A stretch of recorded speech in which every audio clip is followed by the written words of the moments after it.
Hello সবাইকে, welcome back to my channel Papai মৌরুষির ঘরকন্যা চ্যানেলে সকলকে জানাই স্বাগত। তো আশা করি সকলে ভালো আছো, আমিও খুব ভালো আছি। জানি বলেছি ভিডিও দেবো, কিন্তু ভিডিও আর চ্যানেলে আসছে না। তো ঠিক আছে, আজকে একটা ছোট্ট বিয়েবাড়ির মিনি ব্লগ নিয়ে তোমাদের সামনে চলে এলাম।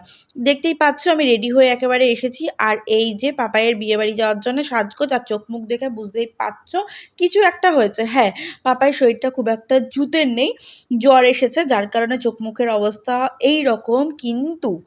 কিন্তু বিয়েবাড়ি তো মিস করা যাবে না, যতই যাই হোক না কেন। অনেক দিন পর একটা আবার নেমন্তন্ন পেয়েছি, আর বিয়েবাড়ি মানে জমিয়ে খাওয়া দাওয়া। কিন্তু দুর্ভাগ্যবশত খুব একটা খাওয়া দাওয়া করতে পারিনি, প্রচণ্ড গরম।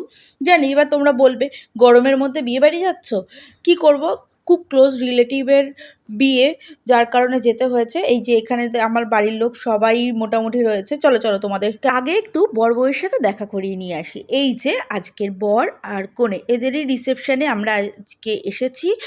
আর তারপর ওদের সাথে একটু আলাপচারিতা করে আর ফটো তুলে নিয়ে সোজা চলে যাই পেট পুজো করতে।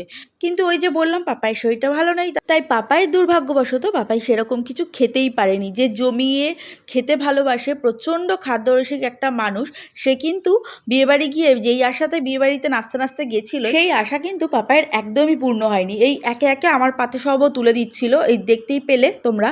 তো এখানে ছোট কাকা, ছোট মা, ভাই, আমি, তারপরে দিদি ভাই, সোনা মা আর দিদি ভাইয়ের মেয়ে মানে ভাগ্নি, সবাই মিলে এখানে বেশ জমিয়ে খাওয়া দাওয়া করছিলাম। তারপর মোটামুটি এক প্রস্তর খাওয়া দাওয়া কমপ্লিট করে আমরা এত সুন্দর করে সবাই সেজে গুজে গেছি বিয়েবাড়ি। তো একটু ছবি তুলবো না, তাই টুকুস টুকুস করে একটু ছবিও তুলে নিয়েছি। আর হোয়াটসঅ্যাপে তো স্ট্যাটাস দিতে হবে, ফেসবুকে স্ট্যাটাস দিতে হবে, সেটা কী করে মিস করি বলো। তাই ছবি তুলে নিয়েছি। আর এই দিকে দেখো আমার ছোটো কাকা শ্বশুরের অবস্থা। চা প্রেমী মানুষ, বাড়িতে সন্ধ্যেবেলায় মানে চা খায়নি, যার কারণে বিয়েবাড়িতে এসেই আগে এক কাপ কফি খেয়ে নিল, নয়তো যে আজকে সন্ধ্যের লিস্টে চাটা মিস হয়ে যাচ্ছিল। তো যাই হোক, বিয়েবাড়িতে ভাগ্যিস কফির আয়োজনটা ছিল, নয়তো ছোটো কাকার যে কী হতো। এরপর সোনামা আর ছোটো কাকা একটু ছবি তুলবে বলছিল, যার কারণে একটু পোজ দিচ্ছিল। আর ওইদিকে তো দেখলে পাপাই আর দিদিভাইকে মনে হচ্ছে না ঝগড়া করছে, ঝগড়া না, পাপাইকে তো তোমরা জানোই প্রচণ্ড ইয়ার্কি মারে পেছনে লাগে, তো সেটাই করছিল ওর যেটা কাজ। তারপর আমরা সোজা চলে আসি মেন কোর্সে।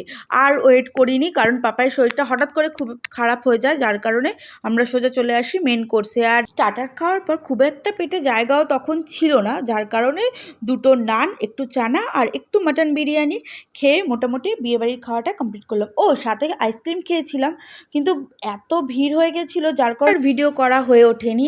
আর সাথে তো চাটনি পাঁপড় মিষ্টি ছিল, ওগুলো আমি খাইনি, তাই তোমাদের সাথে আর শেয়ার করা হয়নি।